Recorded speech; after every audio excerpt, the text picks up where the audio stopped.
এটা হলো নির্বাচনের ফলাফল, দেখতে পেয়েছেন? শূন্য।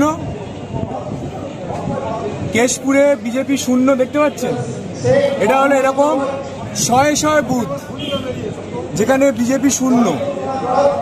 এটা গণতন্ত্রের ইতিহাসে সম্ভব যে 887টা ভোট তৃণমূল পাবে আর বিজেপি শূন্য পাবে? এটা কি গণতন্ত্রের সম্ভব?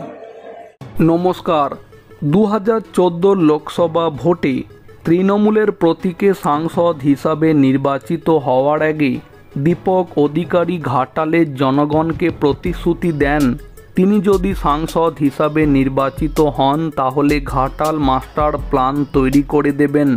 এরপরে 2014 লোকসভা ভোট এবং 2019 লোকসভা ভোটে পরপর দুবার তৃণমূলের প্রতীকে সাংসদ হিসাবে নির্বাচিত হওয়ার পরেও দীপক অধিকারী ঘাটাল মাস্টার প্ল্যান তৈরি করে দেননি।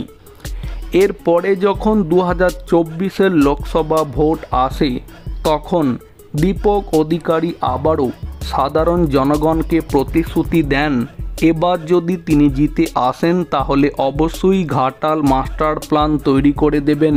কিন্তু প্রশ্ন হচ্ছে, যে প্রার্থী 2014 লোকসভা ভোট এবং 2019 লোকসভা ভোটে পরপর দুবার ঘাটাল লোকসভা কেন্দ্র থেকে সাংসদ হিসাবে নির্বাচিত হন এবং 10 বছর সাংসদ থেকেও যখন তিনি তার লোকসভা কেন্দ্রে ঘাটাল মাস্টার প্ল্যান তৈরি করে দিতে পারলেন না, সেই প্রার্থী কি 2024 লোকসভা ভোটে জিতে আসার পরে ঘাটাল মাস্টার প্ল্যান তৈরি করে দেবেন? এই কথা কি আদতেই বিশ্বাসযোগ্য?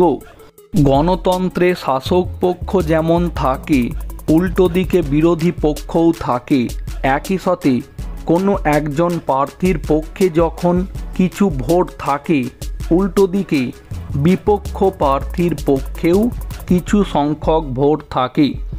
কিন্তু ঘাটাল লোকসভা কেন্দ্রের বিজেপি প্রার্থী হিরণময় চট্টোপাধ্যায় যে মারাত্মক অভিযোগটা করছেন, যদি এমনটা হয়ে থাকে তাহলে এটা তো একটা মারাত্মক ঘটনা।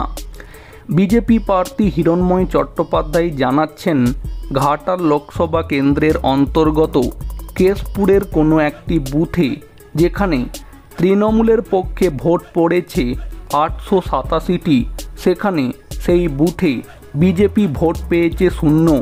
এটা কি কখনো সম্ভব? প্রিয় দর্শক বন্ধু, এই বিষয়ে আপনাদের কি মতামত থাকছে? আপনাদের মতামত কমেন্টে জানাতে পারেন। ভিডিওটিকে সম্পূর্ণ করে দেখার জন্য অসংখ্য ধন্যবাদ।